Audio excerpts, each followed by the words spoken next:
Welcome. Everybody hear me okay? Great. It is 12:17. I would like to call the meeting of the Northeast School District Health and Advisory Council to order. Let the record show that there is a quorum of SHAC members present.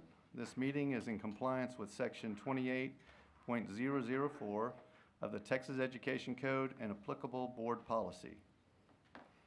The council's meeting today will address only the topics on the agenda. No other topics will be discussed during the meeting. The SHAC meetings are open to the public. Guests wishing to address the SHAC may do so by emailing the SHAC committee at shac@neisd.net. Any person that causes disruption during the meeting will be asked to leave. Thank you for your cooperation. As a reminder, please remember that health-related issues can sometimes generate passionate discussions with very different viewpoints. Please remain calm and respectful throughout the process.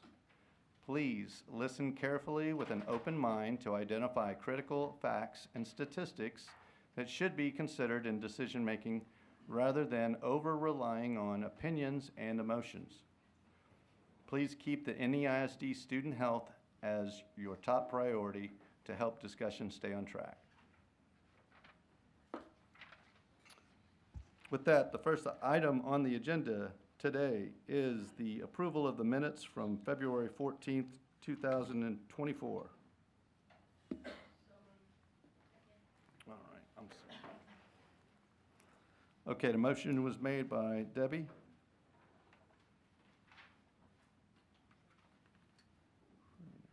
And the second was made by Lori. Is there any discussion? No discussion? All those in favor say aye and raise your hands. Aye. All those opposed say nay or raise your hands. All right, the motion is approved. The ayes have it. Great. Okay, the next item on the agenda is the standing committee and ad hoc committee reports. First one on the list is the Classroom Health and Sex Education Committee Chair.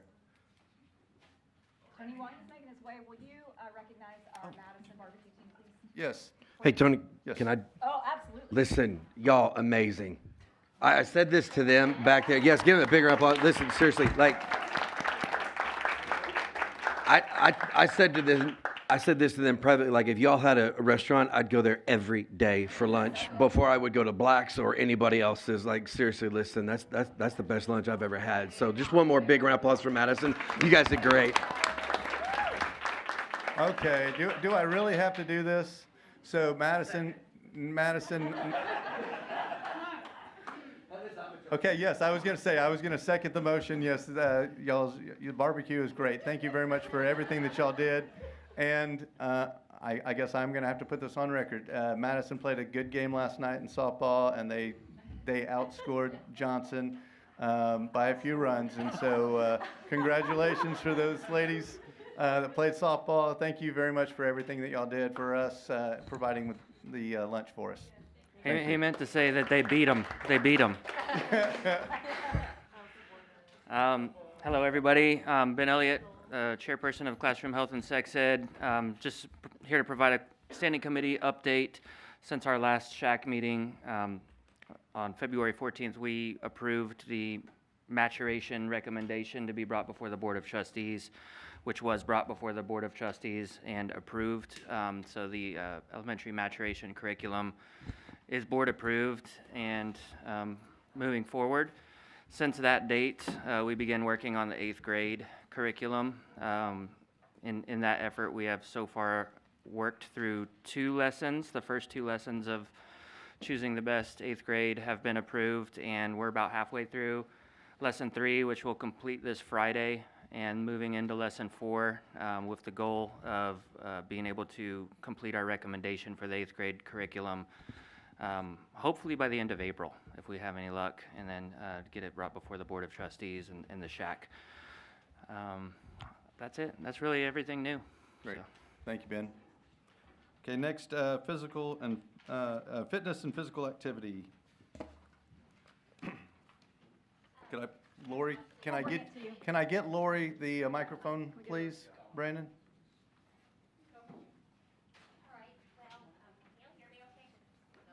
It's not on.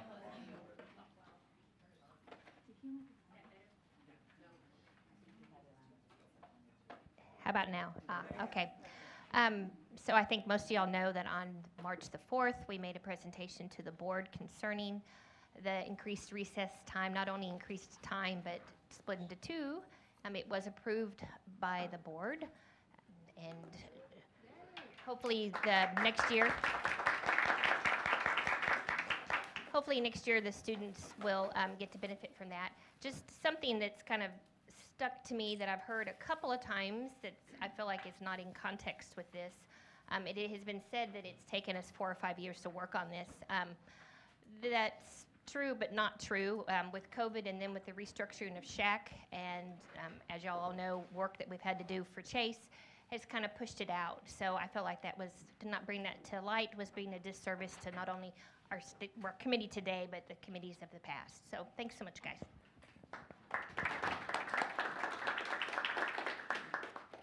Great. Next on the agenda is nutrition. Could I have Lauren Peterson please step forward? Okay, thank you so much.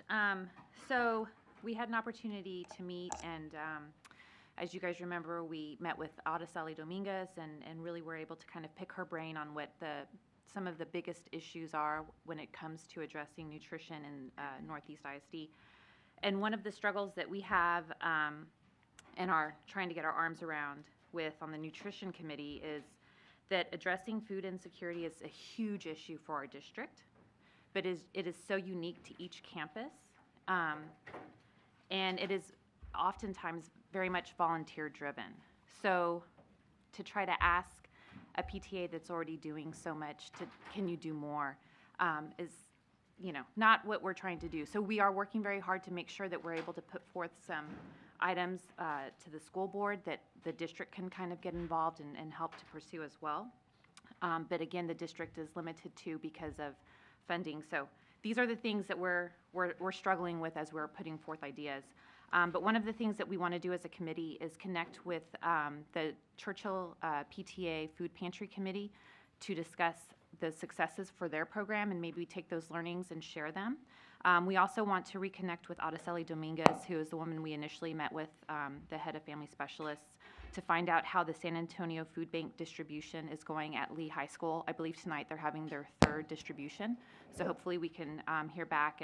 There's a potential, can we potentially expand that to other campuses that could benefit from that. As well, we want to connect with the food pantries at the Welcome Center and also at McKinney-Vento that really focuses on our homeless students, to find out the do's and the don'ts at their food pantry programs, the pros and cons, any kind of learnings they have.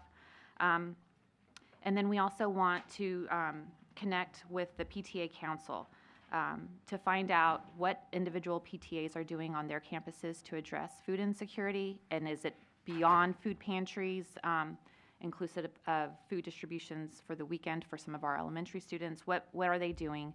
How are they running it? What are their challenges and potential opportunities to kind of collaborate and cross-pollinate with the different PTAs? And then as well, we want to look into outside organizations that are nonprofits that may be able to help with a partnership with funding, grants, and ideas on how we can better address food insecurity at our campuses. For example, we found out about No Kid Hungry, which is a national nonprofit that Northeast ISD partnered with during the pandemic for funding to address food insecurity. And we're not exactly sure how that partnership worked, but from the Northeast perspective, we'd love to learn how Northeast benefited from that. Was it something that we could possibly continue to pursue? They have additional programs that they offer that maybe we could take advantage of. So that's an area where we really need to explore additional learning there. So these are some things that we're working on. We're going to come back in 2 weeks and kind of follow up and see what we've learned and move from there. So. Great. Thank you so much for all your work. last but not, well, no, I'm sorry, not last but not least, but next on the agenda is the Safe and Healthy Schools. Mr. Brandon Broom. We actually don't have any new business to report on right now. Our recommendations were made to the board regarding Tucker's Law and fentanyl awareness, and those were adopted by the board. So our next committee meeting will be discussing some new actions for the future. Right now, we don't have anything pending to announce. That's it. Thanks. Great, thank you for your work on getting Tucker's Law passed. Okay, next, the ad hoc committee on health requirement. Did Stacy make it in?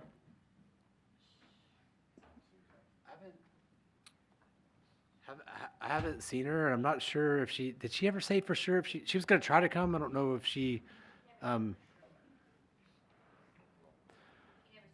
Okay. You want me to make a quick comment on it? Sure. So there are 7 of us. Lori and I are gonna are co-chairing the committee. It's a small enough committee. We're just kind of helping be a voice here. Stacy is our district liaison, is helping organize things.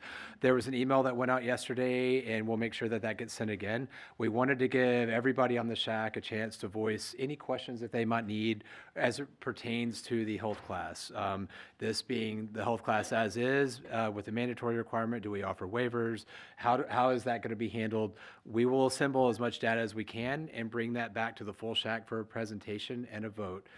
What I would ask, out of respect we're going to have to review every comment. Please don't use this as a platform to be long-winded and voice your opinion. We're going to have plenty of chances to do that. What we're trying to do with this is gather any information that you think is going to be important to help you make the best decision regarding this topic, because I promise you, if it's important to one person here, it's going to be important to multiple. So anything you got, please send it on, and we're going to try our best to make sure that everybody's thoughts and concerns get addressed. Did I leave anything out, Lori? Okay. Wait, just to make sure, did y'all get the email that had the video to watch? The board requested that we watch that video. Yes, correct. So Anna was saying, just to be on the recording, that there was the email out with, I think, the people coming to speak at the meeting with there was a video recording of all of the press. So if you did not get that, send it in and we can resend it, because I know that Mr. Hilliard and others had wanted to make sure that we get all that, as well as he had sent a full synopsis of the history about all that. So if anybody doesn't have that or can't find the email and would like it again, feel free to send the request and we'll make sure it goes out to everybody. So we can just send it with the reminder Sure. for the comments. Yeah, that's a good idea. Why don't we'll do that. We can corroborate those emails with the synopsis and the video and do that again. So that'll work. Anything else from y'all on this? Is that good? No, if you'll send that other email with. Absolutely. I'll make sure it goes out today. Resend- Okay. Thank you. Sure. All right. Next on the agenda, a second read of the bylaws, revisions and recommendations. So,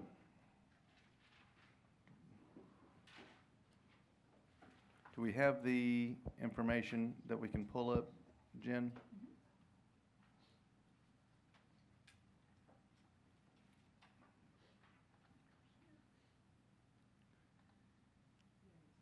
So we've met with within the executive committee, and as you know, we went through each of the standing committees, made their recommendations to the chairs of the different standing committees, and as an executive committee, we've compiled that information and tried to go through and make the recommendations or tweaks within the existing bylaws. You'll see here, of course, the original bylaws are in black. The strike-throughs and then are in red, and then the recommendations are in the blue font. And just from a speed of execution, I think it would be better if we could kind of go through this section by section and have a vote, unless there's needs to be discussion. I think that's the best way to do it. So. Can you clarify, are we going to vote section by section or one vote at the end? What did we decide? We're going to go section by section. If I had some kind of like new business in a way about the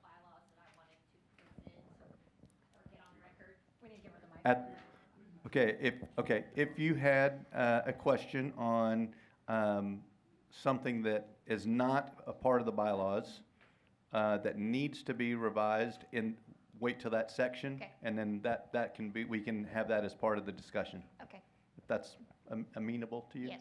Okay. All right. So, is there a motion to approve the bylaws for Article 1, Authority, as revised? We have a motion. All right. By Sean. We have a second by Debbie. Any discussion? All those in favor, say aye and raise your hand. Aye. All those opposed, say nay, raise your hand. The ayes have it. Great. All right, so let's move to Article 2, Responsibilities. All right. Do I have a motion to approve the Article 2, Responsibilities as noted?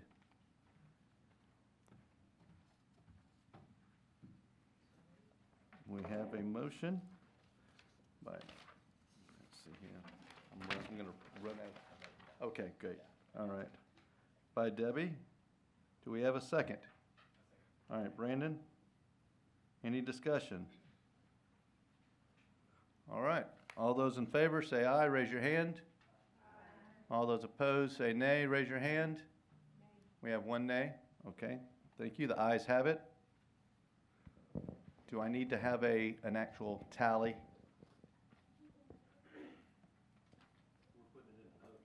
Okay. All right, so let me go ahead and do that again. Let's, for those in favor, please raise your hand and keep your hands raised.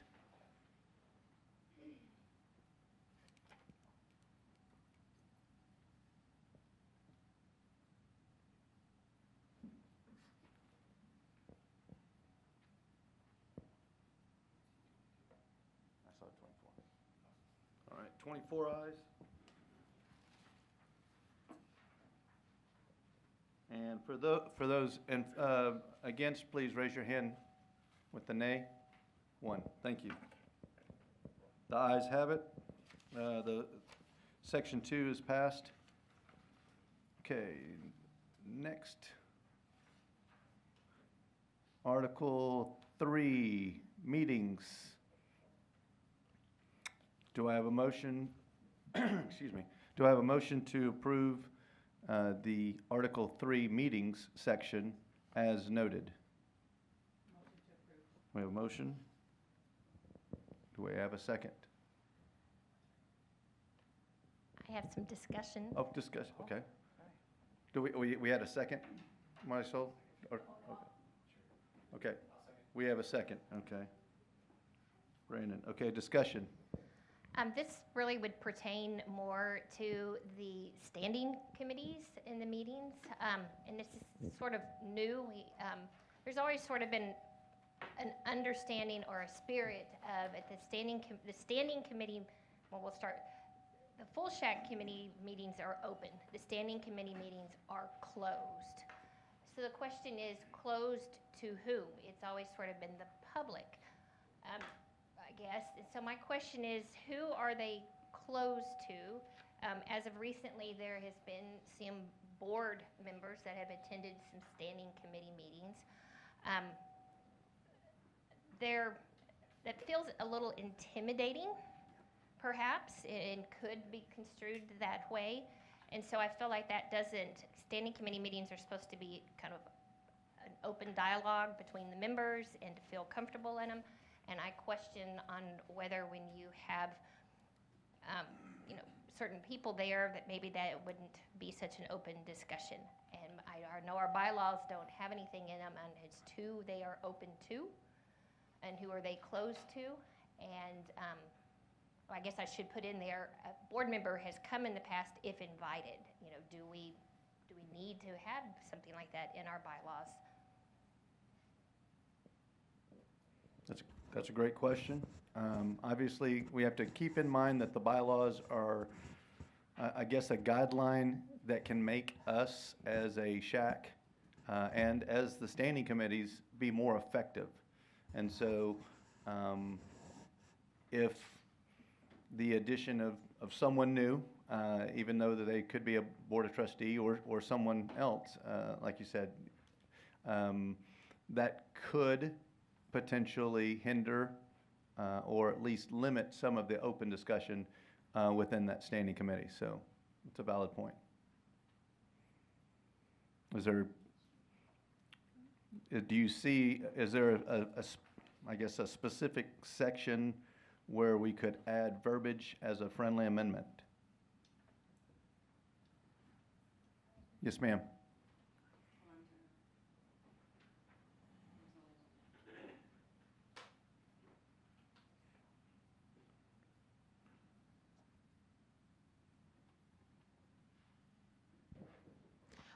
Something that just occurred to me as you were talking was, and I was something I was thinking about, I think that we actually should consider, is that because we actually have district employees who sit in on the meetings and vote, it is difficult, I would say, that because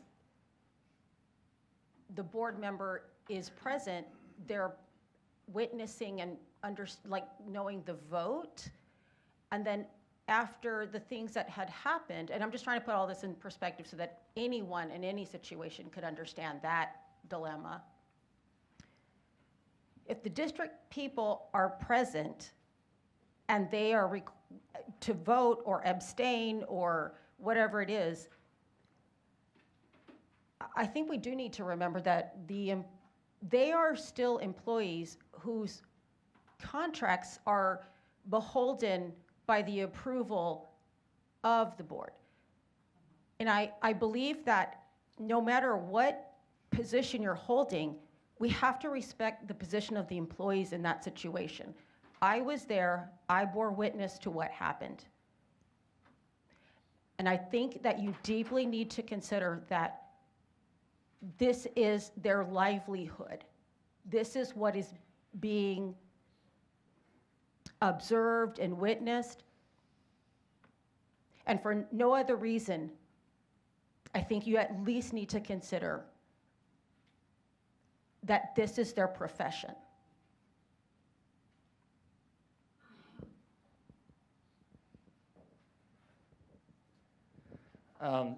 As it pertains specifically to Board of Trustee members attending, and in response kind of to Marisol, the same employees are also here at the full SHAC voting. But when I guess to your question, open or closed to who, the Board of Trustees are who are responsible for appointing us and then deciding if they're going to reappoint us. We are at their service. We are appointed by the board, and we serve at their privilege.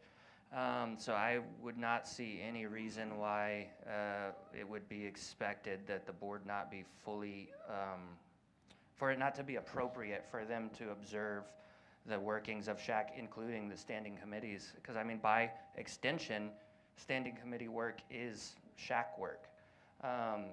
My opinion of that is I wouldn't see any reason why the board, I mean, we have a board member as a member of SHAC also, right? So, okay, as a liaison. So at what point is the liaison limited from what standing committee meetings they can observe? Like I said, if we are at the service of our trustee, I mean, I don't see any reason why the trustee shouldn't be fully abreast of everything, or at least have the ability to be. That's just my input.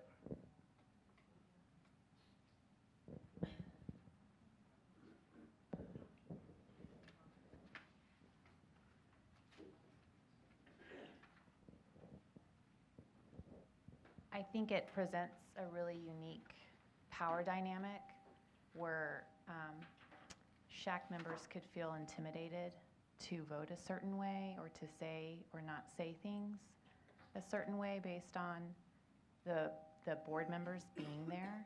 I know on the nutrition committee we do invite people to our meetings, like Sharon Glosson has come.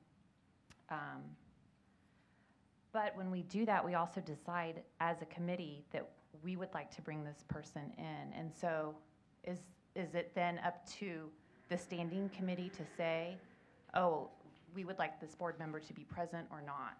So that everyone is prepared for that. Just, something I was thinking of.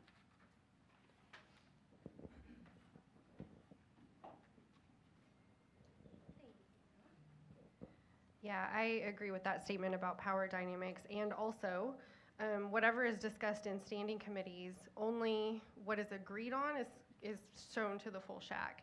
And so I don't think it's the same as saying like, oh, subcommittees are SHAC business. Yes, once it is voted on and decided, and no one is singled out in discussing or voting. So maybe it's just adding a sentence that says, all meetings of the full SHAC are open to the public. Standing committee meetings are closed to the public unless you have an invitation. Invitation only. Agreed on by the committee. Yeah. That sounds like a possible friendly amendment. I just wanted to add that in my time on the SHAC, it's always been, we've had a board member, in particular Mrs. Grona, the last few years or whatever, and she's been here maybe to clarify something that we needed to know, like, right then and there. She wasn't really like here to just be hovering over a particular committee or seeing how the committee does its business. The standing committee, that is, not the whole SHAC. So I agree with what Marisol, and I'm sorry, I don't know who I'm saying.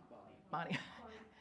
And I agree with things that people have been said here. It's not usually necessary. I mean, they can always come in and they can look at stuff, and that's fine, but I think having someone there can be somewhat intimidating.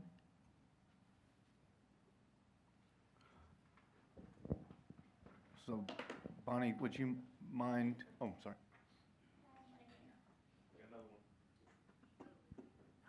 Just to add, I think I do respect your point, or the point that was made about we are appointed by the Board of Trustees, and like being transparent about the processes that we're doing, the work that we're going through. But then it also seems like if you have one trustee there, then do all of them need, if one trustee is there kind of supporting like their representative, then in order to have a sort of equal and collaborative discussion, then does everybody need to have their board of representative there? And then, that'll be a possible schedule. And I think my sense is we don't want our committee working meetings to become like the trustee meetings. We really like to try to, put our dukes down and collaborate and get work done. So that's kind of why I think I agree with this maybe latest amendment that was proposed.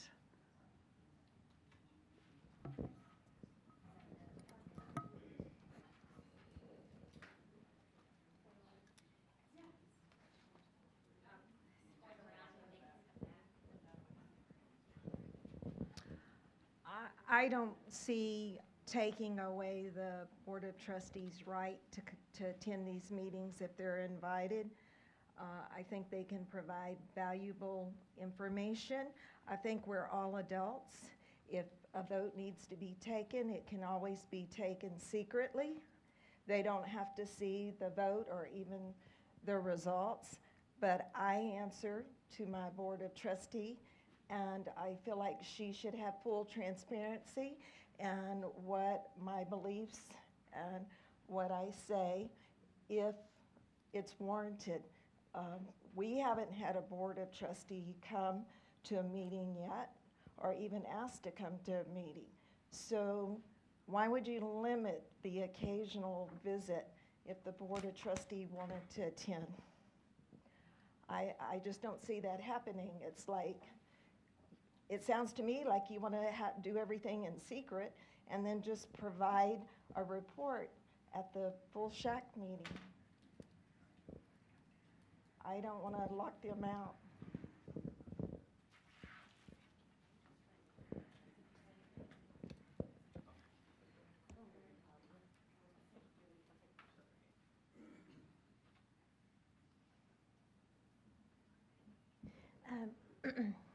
I would think to our friendly rule, we would add some commentary with a little definition. Maybe it's a invitation, and it needs to be approved by a simple majority of the committee members present, right? So if the committee feels like a guest, including a school board member, is an important person to have for their next meeting, as long as a simple majority of the group approves, yes, and if not, then those are further conversations. So that was all. All right, so I think we're coming to a, go ahead, come on up. I think we're coming to a friendly amendment to this. Okay, I propose a friendly amendment of the addition of a sentence after where it says open to the public in accordance with applicable policy. I propose standing committee meetings are closed to only members of the standing committee unless an invitation is agreed on by majority of the standing committee.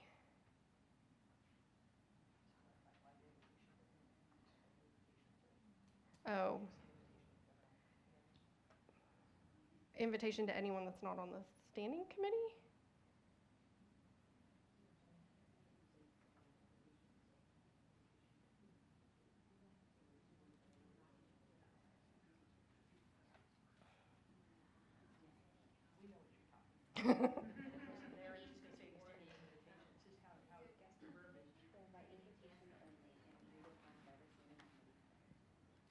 Okay, yes, Katie has it. Standing committees are by invitation, well, however you put the first part, but by invitation only and agreed upon by the standing committee prior to the meeting. Majority. By majority.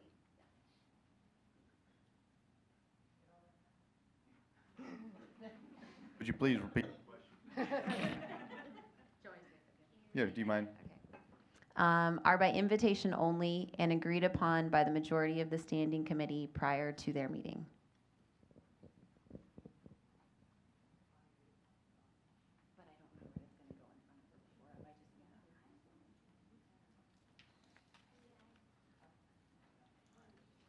Yeah. Okay, I'm on it.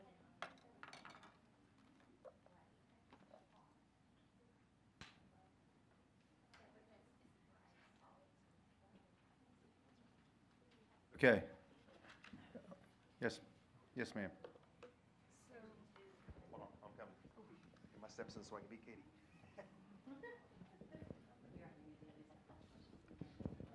Currently, don't the board members, if they want to attend a standing committee, have to be approved by the executive committee?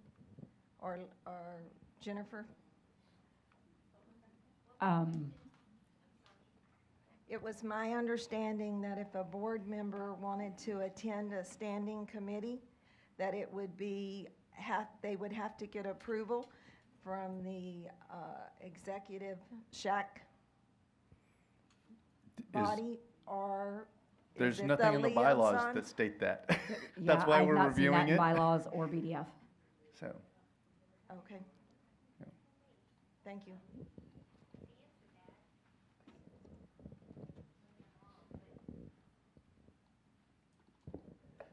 okay, I think we're gonna go ahead and Tony, one last thing. attempt, oh, One last thing.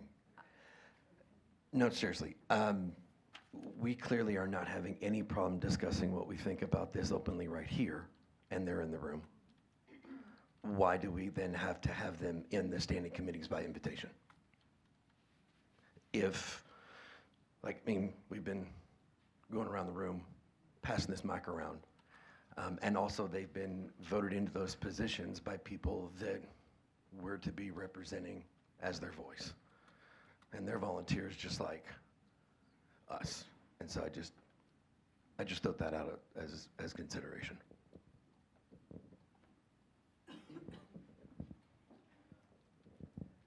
It disappeared, but shouldn't this be under section 2, Article 2, whatever because this is for the, come down if you can with it.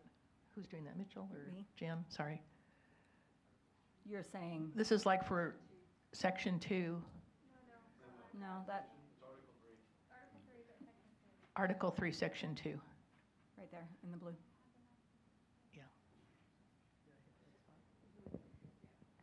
Just to your point, Sean, it's because we haven't really dug into any topics. We're just generally talking. But when you start to dig into general topics, it can get really dicey. And I think right now it's it's a broad topic, if that makes any sense.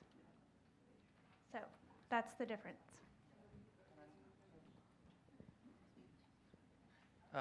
I know we're about to vote on this. I'm not going to try to add too much, but to Sean's point and to your point about the broad topics versus diving in, and this is just my own personal view of it, right? If we are, even though we're volunteers and we're appointed, we're not elected, but we do serve an elected official who is, and we're supposed to be a representation of the broader public, right? If we're, I guess, concerned about freely speaking our opinions, ideas, thoughts in front of our trustee who represents the public, then who are we actually representing? Like if we're in there and we're scared to say what we feel in front of our trustee, are we also scared to say that in front of the general public that we're supposed to represent and reflect the community values? Because at that point I feel like we are trying to be secret. Like I feel like there's a fine line between getting the work done without distraction and being seen as being secret. I totally see your point. This is a very wish-washy situation. I think the piece that is what I'm hearing, and I don't know all the context to this, is that it could possibly have been without prior knowledge or preparation. So again, I don't know everything that's happening, but it may be that we just need to clarify that, hey, somebody's curious, a board member's curious, they want to sit in, let's all be prepared. I don't know if that's a piece of it. I think another piece of it, from what I'm understanding, is at any point, we're not saying they can't come in. I think what I'm hearing is we just want to have some expectation and clarification of what we're getting into. That's what I'm hearing with this. Not, I'm trying to limit you because and there is some intimidation, but I guess some of us maybe we'll learn to work through that, right? Like, it's not what we're used to, but maybe we'll learn to not feel that way. But I think what I'm hearing is more of, let's make sure we're communicating what's to be expected at these meetings, is what I'm trying to get at. And let's also remember that at any point, it seems like we've agreed upon we can speak to our trustees in ways that our standing committee has agreed upon. So we're not trying to prevent communication. Okay, in the interest of time, I'm going to try trying to also get through all of these things. You've made good points, but within Robert's Rules of Order, we typically should only limit a speaker to like 2 or 3 minutes, well, it could be 10, but again, in the interest of time, and you would have a rebuttal. So if it's okay, I think everybody's made some good points, arguments on both sides, but let's go ahead and get the friendly amendment made, and then we can vote on that. Yeah, so what I'm going to say right now is not the discussion topic, but as far as how are we passing all this stuff by simple majority or by Robert's Rules of Order trying to reach consensus on these topics right now? Are we doing simple majority right now? Simple majority. So we're not following Robert's Rules of Order? No? Why, what, does it need to be 2/3? Is that what you're? Oh, no, I'm just saying, I think Robert's Rules of Order says that an attempt, or actually the bylaws state that an attempt should be made at consensus prior to a simple majority. That's what we're trying to do. We're trying to get to consensus, but if we can't, then majority rules. Okay, so we have a friendly amendment to add to Article 3, Section 2, that standing committee work sessions are closed unless invited by a simple majority, invited by a simple majority of committee members prior to the work session. I'm sorry. Let me restate that. Okay. The friendly amendment to Article 3, Meetings, Section 2.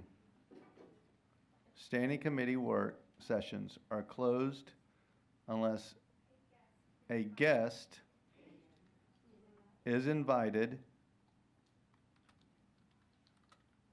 by a simple majority of the standing committee members prior to the work session.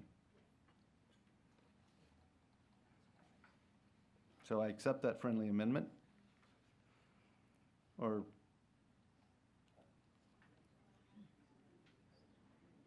so with that being the friendly amendment to the motion. Sorry. I only bring this up not to drag this on, but it'll probably come up later. Just a point of clarity, so I've got the EHA, the BDF local, and when you talk about membership, this says our district, our trustee is an ex officio member that does not vote. It does not say a liaison. So if we say guest, and y'all are wanting to prevent a trustee from coming to the meetings, a trustee is not a guest. A trustee is an ex officio member. So correct, but it doesn't define it at all for standing committee. So if you want to leave it vague as guests, that's pretty vague. So if you want to say guests, including district employees or board of trustees, are welcome by invitation only, you might even want to add anything, or guests may be asked to recuse themselves for voting. You know, and that way, if someone feels intimidated, ask them to leave. But there are times when these people are going to need to be there, and you don't want to reclude, The guest, keep them okay, from being there. but we're saying the guest, and we're leaving it open because it could be a guest speaker, it could be a trustee.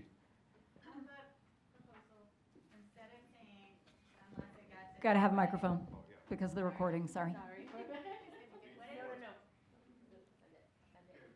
Ruth, since this was your motion, you get to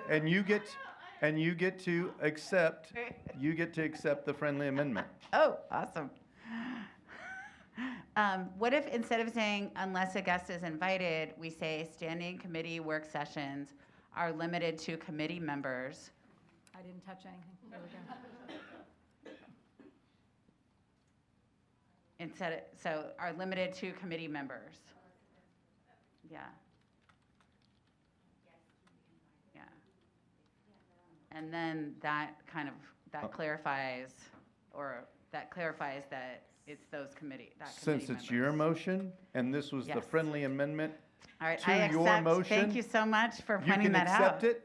I accept the friendly amendment. Thank you. All right, we have the acceptance of the friendly amendment. All those in favor, say aye and raise your hands. Wait, I have a question first. Is this for the entire article? Because I have a question on something in this article, or is that just for this piece? It was for Article 3. Or the whole article? Because there's something later in Article 3 that I Oh, have a was there question something? about. I'm sorry. Okay, then this was a friendly amendment for Article 3, Section 2. Thank you for clarification. All those in favor of the friendly amendment as noted, please raise your hand. 1, 2, 3, 4, 5, 6, 7, 8, 9, 10, 11, 12. I got 12. All right. All those opposed, please raise your hand. 1, 2, 3, 4, 5, 6, 7, 8, 9, 10,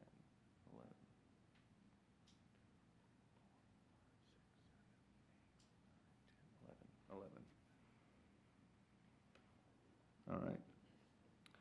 There are 12 in favor, 11 against. I guess the ayes have it by 1. All right. That's the friendly amendment to Article 3, Section 2. Okay. Did somebody have a... I had a question. Yes, ma'am. On Section 7, decision-making, so this is dealing with full SHAC. Members shall attempt to reach decision by consensus. However, if a clear consensus cannot be obtained, members shall reach a decision by majority vote. Each member shall be entitled to 1 vote per item. Proxy voting and absentee ballot shall not be permitted. A member must be present in person or teleconference. We don't teleconference full SHAC meetings.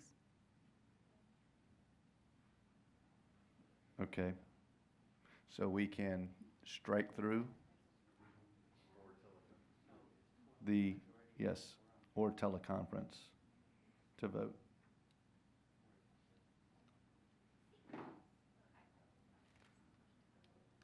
Is there any other, yes, sir? I have a question just about the vote. No, it's Ben. Just a quick question about the 12 to 11. Is 12 a quorum, or is it 12 51% of the people here, of the quorum membership body here? Because if there was an abstention, does that 12 still constitute the majority?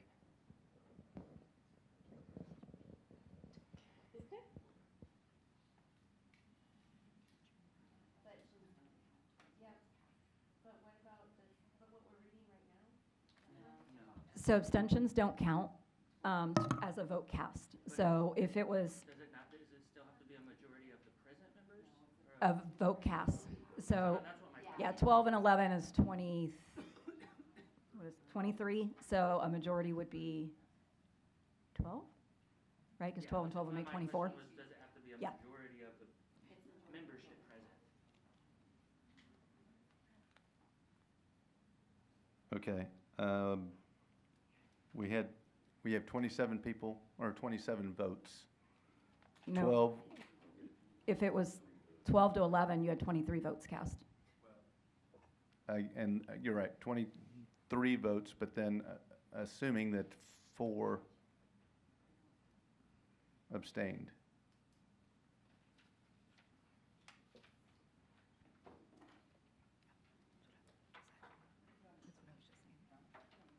Yeah, a majority is a majority of the votes cast. Abstentions don't count as a vote cast in Robert's rules.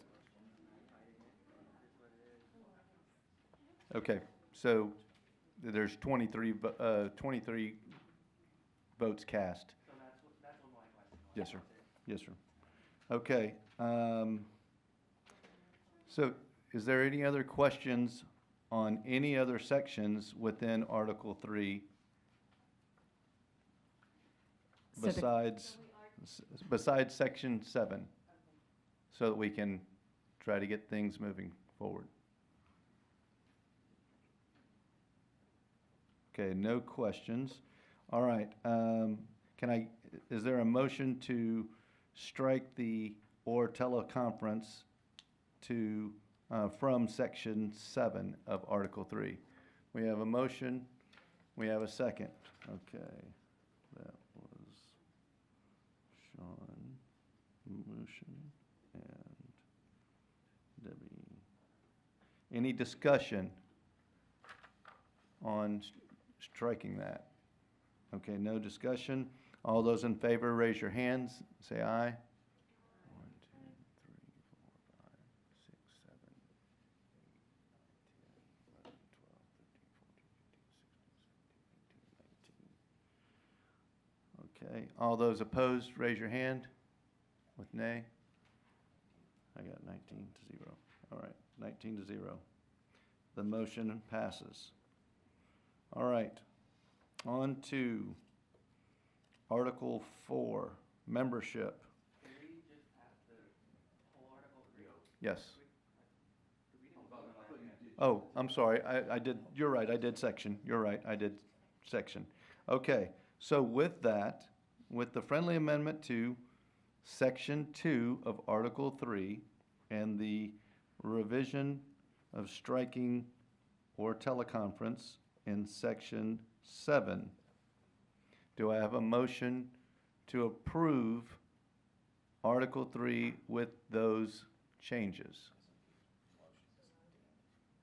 We have a motion. Doesn't the original motion stand? Ruth and Brandon was the motion in the second, and there were friendly amendments to Ruth's motion. So we're just voting on her original motion now Well, to approve the whole article. okay. Now we have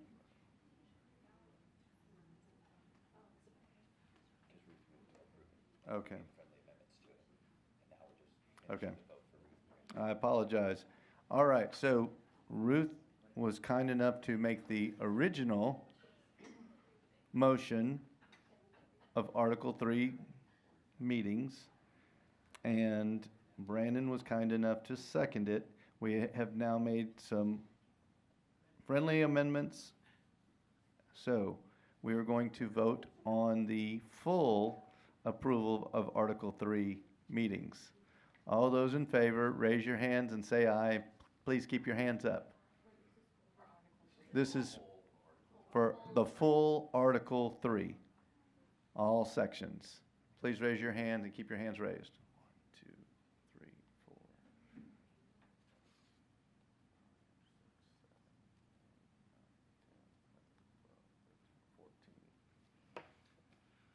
14. All those opposed, please raise your hands. 1, 2, 3, 4, 5, 6, 7, 8, 9,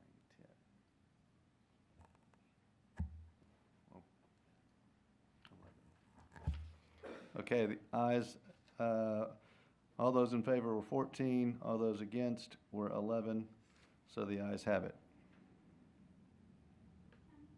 Yes. Just a point of clarification, could you tell me, are we going to do any paper ballots, or is this all going to be raising hands? And is there a reason why in the past we've done paper and now we're not doing paper ballots? There's not necessarily a specific reason. We were thinking that some of this stuff was going to be able to pass pretty easily. We're about to get to the section that we didn't think it was going to pass very easily. Okay. So are we moving towards paper ballots? So we may be moving towards paper I think ballot. it might make people be able to feel more comfortable voting. Okay. So fortunately, Jen is much smarter than I am, and she came prepared to where we can do paper ballots for each section. Now, it wouldn't necessarily be each article. For each article, I'm sorry, as opposed to, we have ballots, envelopes for each article, not necessarily each section. Okay, gotcha. Okay. Would you like to go to the paper ballot? I don't think it's up to me. I'm just confused why we're doing it differently. So Right. I was just asking for clarification. So I think that's more of a shock and awe discussion. Right.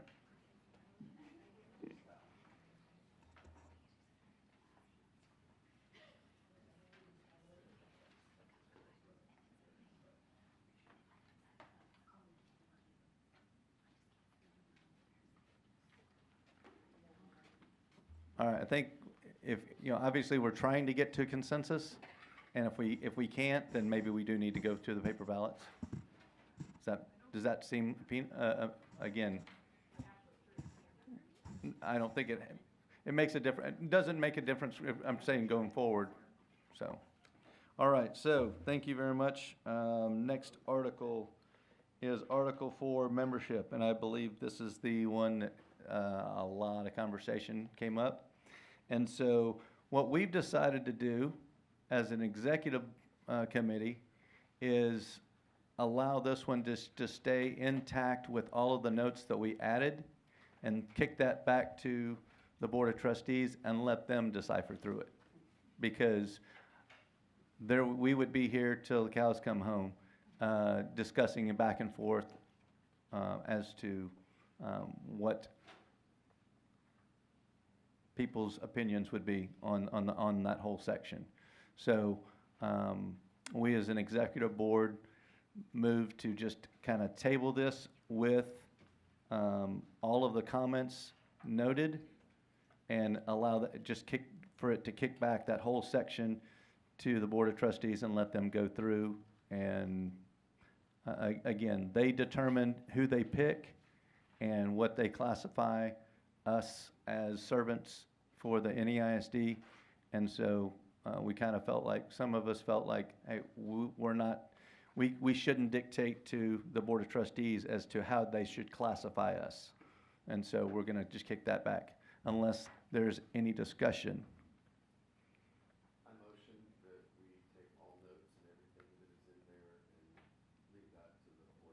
Awesome. We have a motion to, and a second, to leave Article 4, membership, as noted with all of the notes, and just kick that to the Board of Trustees to decipher through and make their own decisions. Clarifying question. Yes.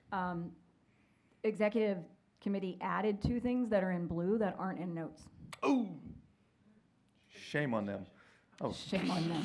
Yes. So I don't know if that's, okay. I don't, Which, it's the part under section 3 that says if a member becomes ineligible in their current role, they will be immediately removed from SHAC unless their membership status is changed to another category and approved by the Board of Trustees. And the other one you all added was under conflict of interest, any such individual shall disclose the conflict to the SHAC chairperson, standing committee chairperson, and SHAC facilitator, and then refrain from participation in decisions. So the executive committee, y'all had kind of suggested those, but those aren't comments on the side. So I just want to make sure that we're clear. can we get them as comments on the side? Sure, I can change that for you. Not at this second, but yes, I can change it. Okay. Did everyone hear the additional comments that were noted or made, suggested by the executive committee on membership?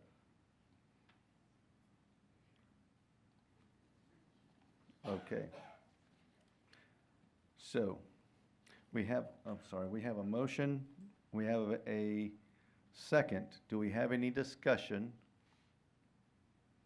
With no discussion, okay, the motion is to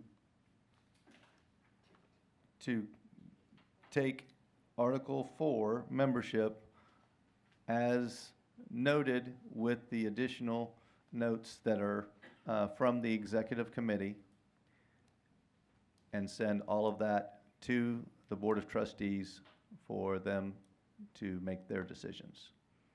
All those in favor, say aye. Raise your hand, please.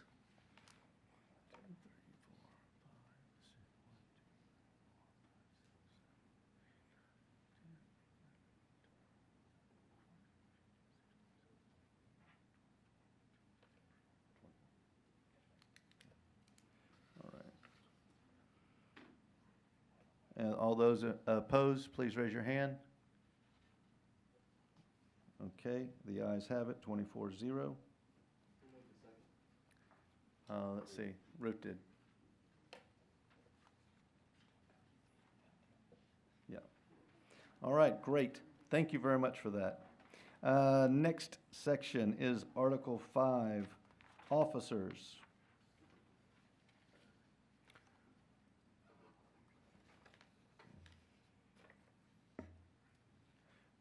Do I have a motion to approve Article 5, officers, as revised? We have a motion. Thank you, Lori. Do we have a second? Thank you, Bonnie.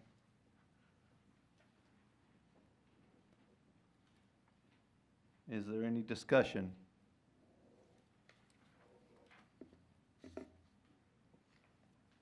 No discussion, so all those in favor, please raise your hand. Say aye. 1, 2, 3.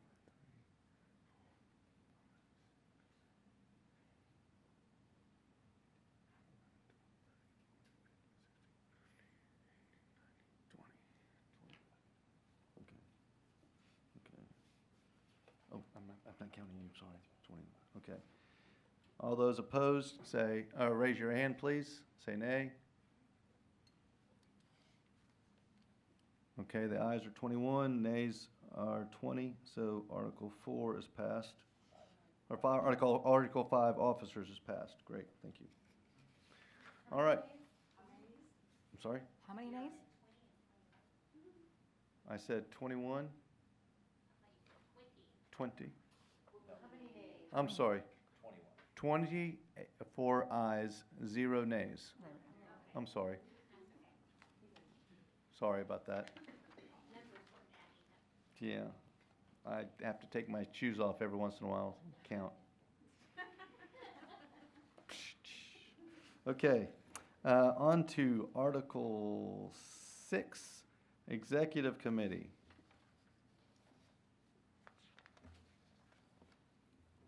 Do I have a motion to approve Article 6 as reviewed and noted? We have a motion. Sean, thank you. We have a second. Debbie, I didn't see. I'm sorry if I saw it late. Are those, okay, we have a motion and a second. Is there any discussion? Yes, ma'am. Can I get a show with the microphone, please? We want to make you official. Debbie? I just was wondering, since we've created a secretary now, should the secretary be part of the executive committee? Yes. I'd like to make a friendly amendment that we add secretary. I like your friendly amendment. Sean, would you accept her friendly amendment? Yes. All right.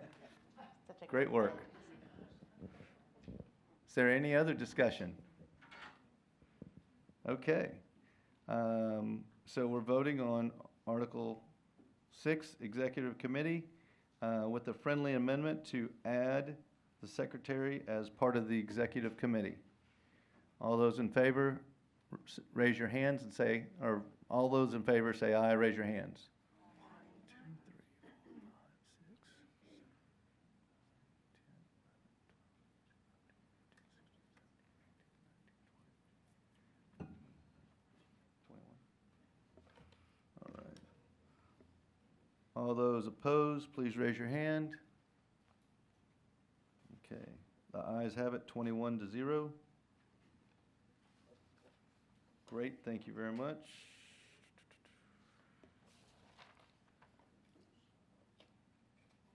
Where's mine? Next section is Article 7. Where am I? I may be missing a page. Article 7, okay, committees. Thank you. Okay, do I have a motion to approve Article 7, committees? Let's see here. As noted and revised. We have a motion. Lori, do I have a second? Debbie, thank you. Any discussion? Yes, sir. It's just bringing up a point, not really, that I have a suggestion on it. So, because it came up in our Chase Standing Committee meeting. So, it says that committee chairpersons shall report directly to the SHAC through the executive committee, chairperson, and vice chairperson. So, I don't know how to define it, but is there a way, like, they report through the executive committee, chairperson, and vice chairperson? That almost seems like a sequence of a chain of command, if you will, right? With the executive committee being first and the executive committee being an entire body. In the event that there is a vacancy of an officer position in a committee, or an absentee type of situation where the vice chair is now acting as chair of a standing committee, how does that, so, and when there's a conflict, right, you know what I'm getting at, right? Right. What is the role of the entire executive committee in determining agendas for standing committee meetings, things like that, if there is a vacancy in the officer structure of a standing committee? Does that make sense? Yeah, so you have a chair of a committee, and then you have a vice chair of the committee. Right. If the chair is not available to meet, the vice chair basically assumes the roles. They don't assume, and they're not the acting chair of that committee. They're still the vice chair of that committee. They just assume the roles and duties, which would be to set the agenda or lead the meeting. Understood, but I guess my question is more around the role of the chairperson of the SHAC and vice chairperson as individuals absent of the entire executive committee making a decision. I'm trying to think of how to say it, right? So let's say there's a situation where the chairperson of a committee isn't there. There's the vice chairperson is acting chairperson, but there's a conflict or something isn't getting done. Agendas are being set but then changed. Now, I mean, I'm referring to a specific example that happened without trying to like make the whole topic, right? Does the executive committee have a responsibility to meet as a whole and vote to decide to take actions within a standing committee that has an officer structure inconsistency or lack of continuity, I The guess? standing committees have a responsibility to meet and do their work if they have a quorum present. That's not what I was asking. I'm in the executive committee, right? So the chair reports through the executive committee. The chair of the standing committees report to the executive committee. Right. Which is the SHAC chair. Right. The SHAC vice chair. And all the and then standing the chairs. SHAC chairs. Right. So they report to a quorum of a committee, not to one person. Like, right? That's the way it reads. So if SHAC chair needs to make an executive decision, does he need to consult the executive committee as a whole? That's essentially my question. Not necessarily. Okay. I mean, it's not defined. That's why I'm asking it. right, well, yeah, I mean, that's, if you want to make a friendly amendment to the wording, then I think, if I may, are you saying? Yeah. If there's a conflict, what's the chain of command? Yes. Where that That's a committee chairperson goes? Do they go to the executive committee, or do they go to the SHAC chair? Do they go to the SHAC vice chair? I think Right. that's what you're looking for, is clarity on chain of command if there's a conflict. She said it perfectly, yeah. right. Yeah, so let's say, I'll just use an example in vague terms. The chairperson isn't there, the vice chairperson is acting, but there's a conflict within the committee, so the vice chair wants to bring it before the executive committee who they report up through. So are they able to say, hey, please convene the entire executive committee, I have a meeting to bring before, because this is who I report through, or is it a singular person that would make the ultimate decision, right? So if there's a conflict from the committee chairperson or vice chairperson who is acting as chairperson and they want to bring it through the executive committee, what is the mechanism for asking the executive committee to convene? Not to derail what you're saying, but that sentence to me does not, to me, that's how we're going to report to the full SHAC. Is that what, am I not, so I don't understand, I don't think that falls in that sentence. I think that's just a communication sentence, is the way I'm reading that. How are you going to get information to us? Like all your reports. Yeah, that to me is just how we're going to get our full SHAC information. Maybe I'm reading that wrong, but I think you have a good point. Like if we need to know a chain of command for conflict or whatever y'all are talking about. So I think that's two different things. So you're saying the intent of that sentence is different than he's thinking the intent of the sentence is? Maybe it's a second sentence Yes. below it, right? Like an additional sentence. Under this, I think it would still fall under the same article. Yeah, I see your point. Same article, separate sentence. So is there a friendly amendment? I don't even know how to state it, but I think it needs to be stated.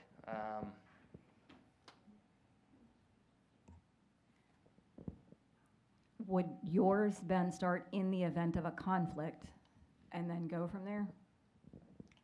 Like in the event of a conflict within the standing committee, or an impasse, or a?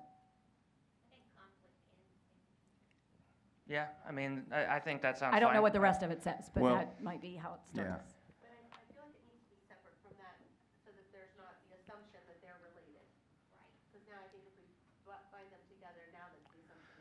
Well, they're sort of related. They're sort of related in the sense that they report to. It says you report to. Like if I report to my boss, if I have an issue, that's also who I go to. He is my chain of command. The reporting structure also is, in a sense, sort of a chain of command. So if this is defining the reporting structure, that is defining like who I report up to. That's why I brought it up at this juncture, right? What is the reporting structure of the standing committee leadership if it needs to be escalated to the full SHAC leadership, right? Like, I guess in the event of a conflict within standing committees that is not reconcilable by the chair or acting chair, that chairperson can call a meeting of the executive committee. So I'll make this friendly amendment. So all committee chairpersons shall report all committee work and any conflicts directly to the SHAC through the executive committee chairperson and vice chairperson. You better have written that down. He doesn't have a whiteboard in here. Give me a second.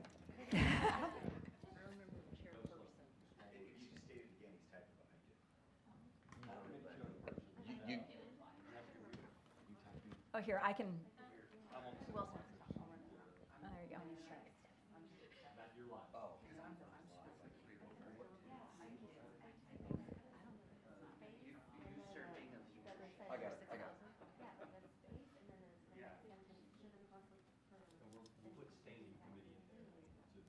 Hey, just want to say thank you, everybody, for going through this. This is, like I said, this is yeoman's work. We're getting paid I'll come in behind you, huge dollars to do all of this work. And so, I'm sorry? We got great barbecue today. Yes, we did.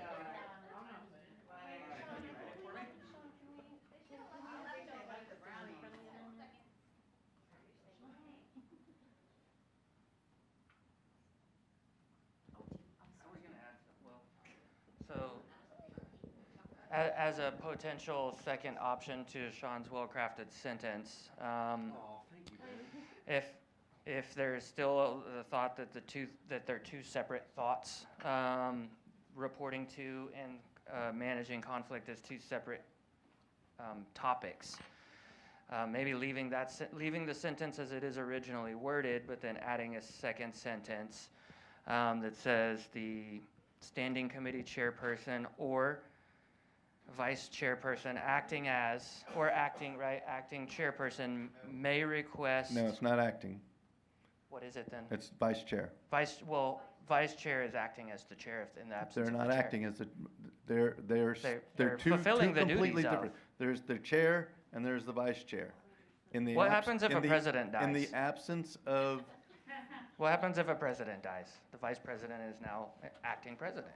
But they have to go through a process to do that. So that's perfect. Thank you. That's perfect. Let's go with this. So in the vacancy of a chairperson, does the vice chairperson have to go through a process with the executive committee, right? Help me word it. You understand where I'm going with Yeah, this? so- You understand where I'm going with this? Chair or vice chair in the absence of a chair? No, it would be in the absence of a chairperson, the vice chair. There needs to still be a structure, right? And Chair or the vice chair if in the absence of the chair. so if the chair is absent, does the vice chair have the ability to call an executive committee meeting? If the chair is vacant or absent, the vice chair has the ability to call a meeting because they're assuming the duties. They don't assume the role, they assume the duties. Yeah, I think we're saying the same thing Yeah, differently. I agree. Like in the other one where I know we've done some friendly amendments, but since it's 1:30, is this something that can be a note that is sent to the board without a, like, do we have to develop this right now versus can this be a note, please advise, please see this note? And I'm just wondering, like, just for time's sake. I think. Like we're just. I think we've been working on the bylaws for a little Right. over a year and a Yeah. half. So now. I think we're kind of maybe at a point where, is that a good idea or not a good idea? I think that we're at the 90, at the 2-yard line. It's Oh, just a we're matter of almost pushing done? through. Yes. Okay, never mind. I'm like, we Thank need you. everything going. What's happening? If I may, on this edit, do you need to include chairperson and vice chairperson because they're included as part of the executive committee?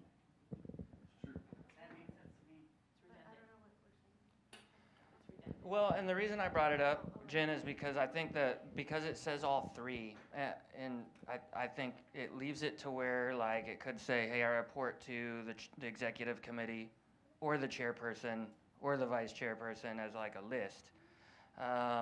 Whereas, so Emma crafted a sentence. I'm gonna give her good credit for this. So it is the role of the standing committee chair to request a meeting of the SHAC Executive Committee to discuss conflict within the standing committee. So if a vice chair is fulfilling the duties of a chair who is absent, that vice chair should also carry out the same duty that the chair would in regards to reporting to the executive committee. So if they needed to call a executive committee meeting for a decision to be made, that could be. So how do we word it? That the vice chair. They're assuming the role, then it's this role, right? But are they assuming the role? So I think that's the part that we're trying to define. Like, what the vice chair in the absence of a chair, like, what So you want is that there? another sentence, that the vice chair will assume the role of the chair in the absence of, because that's not already in here? That's what the, you know, It's not in there in reference to it's- standing committees, it's in Right. there in reference to the SHAC chair and vice chair. If that, like, it's spelled out for you two as the SHAC chair and vice chair. It's not spelled out for a standing committee chair and vice chair. Right, and realistically, maybe just mirroring it to the standing committee the way it is for the full SHAC. I guess my point, the whole point of the comment is making sure that continuity and meetings maintain the way, you know, they can flow the same way they've been flowing with a leadership structure or an officer structure, I should say, that, you know, that the vice chair fills in for the chair and then the secretary fills in for the vice chair, like a succession. Because I feel like there needs to be, like,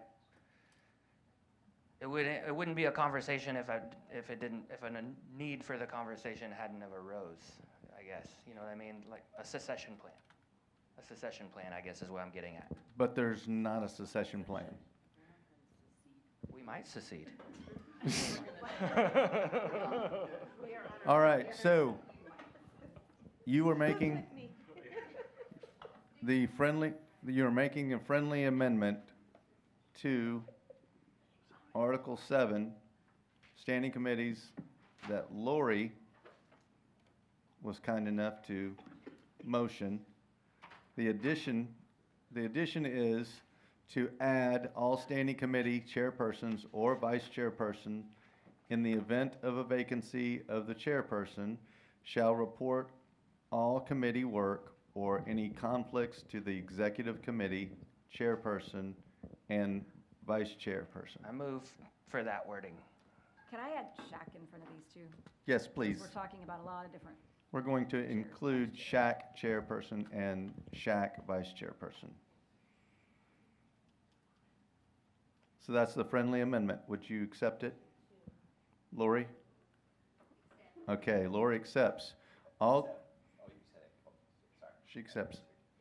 Okay, all those in favor, please raise your hand and say aye.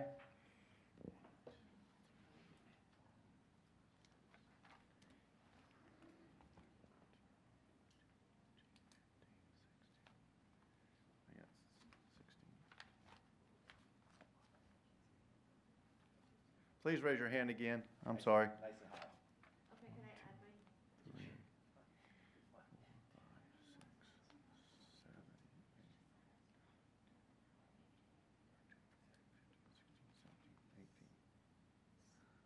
18. All right. 18-4. All those against, please raise your hand. 2 against.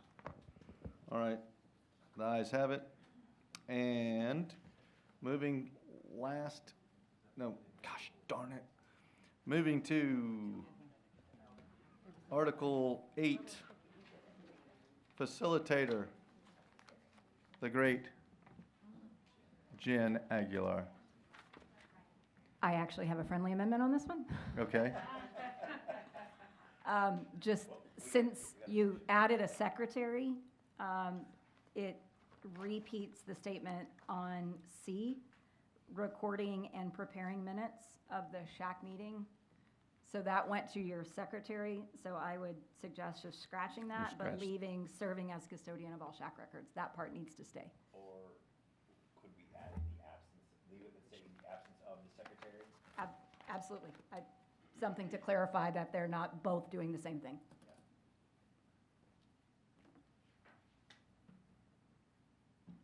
You got a new slide going, Mitch?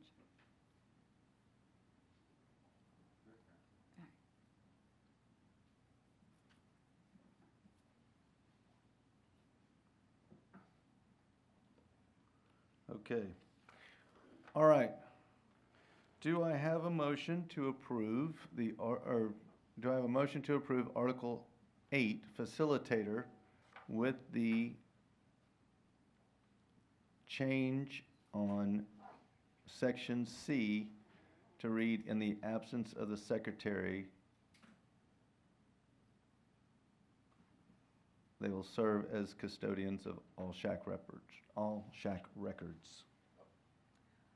Well, I think they're always the custodian of the SHAC records, not the secretary. So that maybe needs to be a separate bullet, and it's just in the event of the absence of the secretary, and then the rest of C. Okay. And then, but they're always the custodian of the records. So that might need to be its own. Okay. And then that'll change the letters going down. All right.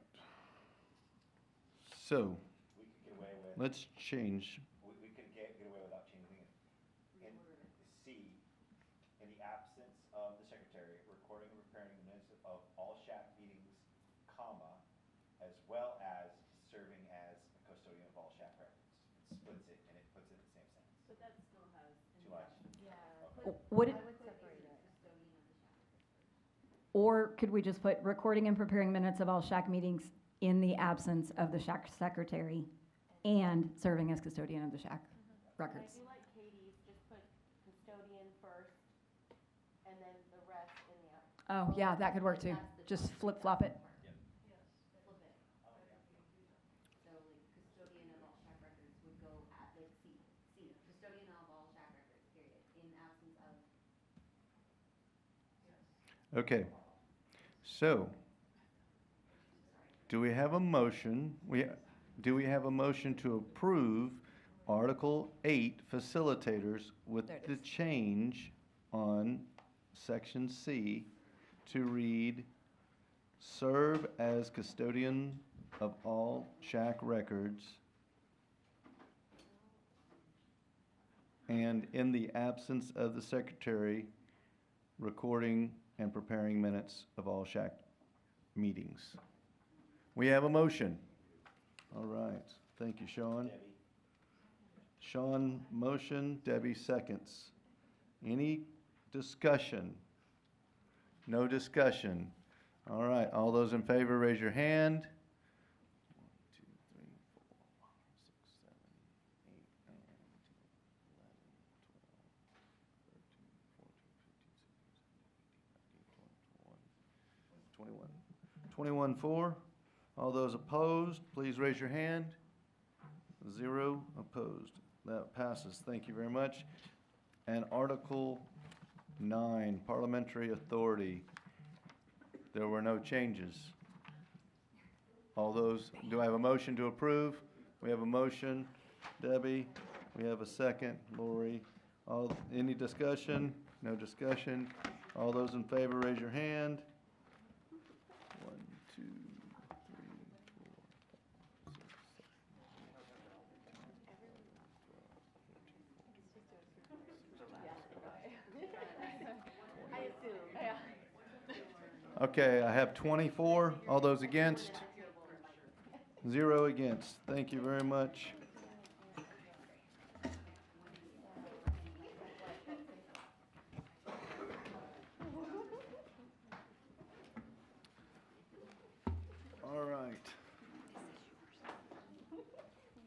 before we adjourn, please, standing committees are reminded that if time permits, they may break into, we ran out of time, sorry. But thank you for being here. Would like to remain, okay. It is, what is that, 1:43? We are adjourned. Thank you very much for your time. Good job.